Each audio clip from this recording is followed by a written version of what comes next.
Shalom Bapak Ibu semua yang dikasihi oleh Tuhan Yesus. Hari ini Rabu 29 Juli 2026. Renungan kita berjudul Tamparan Terdahsyat di Dunia.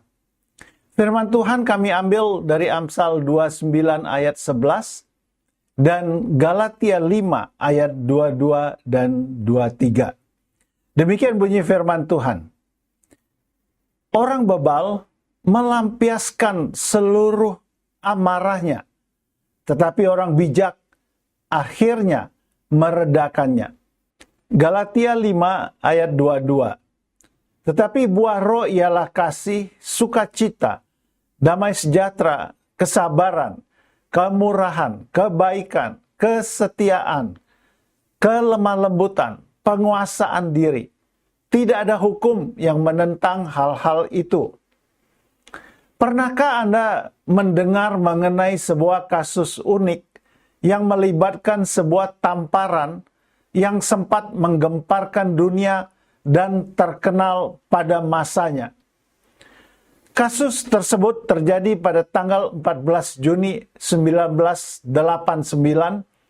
ketika seorang aktris terkenal bernama Zaza Gabor diberhentikan oleh seorang polisi di Beverly Hills karena registrasi mobilnya sudah kadaluarsa. Sesungguhnya polisi tersebut, Paul Kramer, hanyalah menjalankan pemeriksaan lalu lintas biasa. Namun situasi berubah menjadi tegang ketika Gabor merasa tersinggung di tengah perdebatan mereka. Dalam emosi yang memuncak, ia menampar wajah polisi tersebut. Insiden ini langsung menjadi berita besar dan dijuluki sebagai tamparan yang terdengar di seluruh dunia. Setelah pemeriksaan lebih lanjut, ditemukan bahwa Gabor juga mengemudi tanpa SIM yang sah dan memiliki botol alkohol terbuka di dalam mobilnya. Kasus ini akhirnya dibawa ke pengadilan. Meskipun Gabor mengklaim bahwa ia hanya membela diri, pengadilan memutuskan bahwa ia bersalah atas penyerangan terhadap polisi serta beberapa pelanggaran lainnya. Ia dijatuhi hukuman 3 hari penjara, denda, dan layanan masyarakat. Firman Tuhan mengingatkan kita dalam kitab Amsal 29 ayat 11 bahwa orang bijak mampu meredakan amarahnya, sementara orang bodoh melampiaskan seluruh emosinya. Sebagai orang percaya, Tuhan memanggil kita untuk hidup dengan penguasaan diri. Dalam surat Galatia 5 ayat 22 dan 23, penguasaan diri disebut sebagai salah satu buah roh yang harus nyata dalam kehidupan kita. Bahkan ketika kita merasa diperlakukan tidak adil. Firman Tuhan juga mengingatkan kita untuk menghormati otoritas di atas kita. Kisah ini menjadi pengingat bahwa satu momen yang dipenuhi amarah yang tak terkontrol dapat membawa dampak besar yang merugikan diri kita sendiri. Akan tetapi, hati yang dipimpin oleh Tuhan akan belajar untuk merespon dengan bijaksana dan berhenti sebelum bertindak atau berkata-kata yang akan menyakitkan hati orang lain. Dalam kehidupan sehari-hari, pastilah kita sering menghadapi situasi yang memancing amarah, terutama ketika kita diperlakukan dengan tidak adil, atau disalahpahami, atau direndahkan oleh orang lain.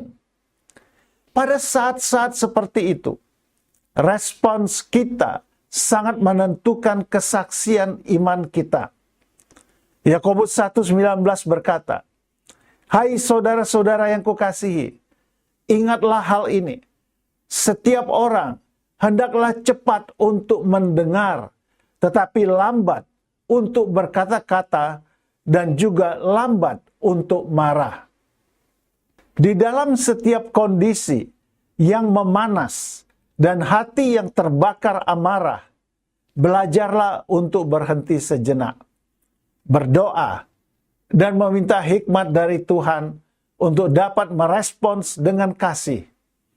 Ketika Roh Kudus memimpin hati kita, kita tidak hanya akan terhindar dari keputusan yang salah, tetapi juga dapat menunjukkan sikap yang membawa damai, solusi, dan yang pada akhirnya akan memuliakan Tuhan di tengah-tengah situasi yang sulit tersebut.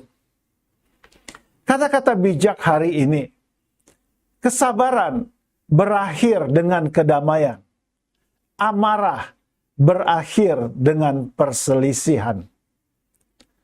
Puji Tuhan, Bapak Ibu semuanya, untuk renungan yang senantiasa mengingatkan kita untuk menjadi orang yang sabar. Dan mari kita akhiri bersama-sama dengan berdoa. Tuhan, bantu aku untuk selalu mampu meredam amarahku dan bertindak berdasarkan kasih Kristus dalam segala hal.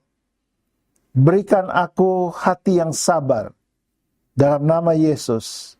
Amin. Tidak mudah untuk berlaku sabar, tetapi kita harus belajar untuk tetap mengedepankan kedamaian. Kiranya Tuhan Yesus menolong kita semuanya. Selamat berkarya. Tuhan Yesus memberkati Bapak Ibu sekalian. Haleluya. Amin.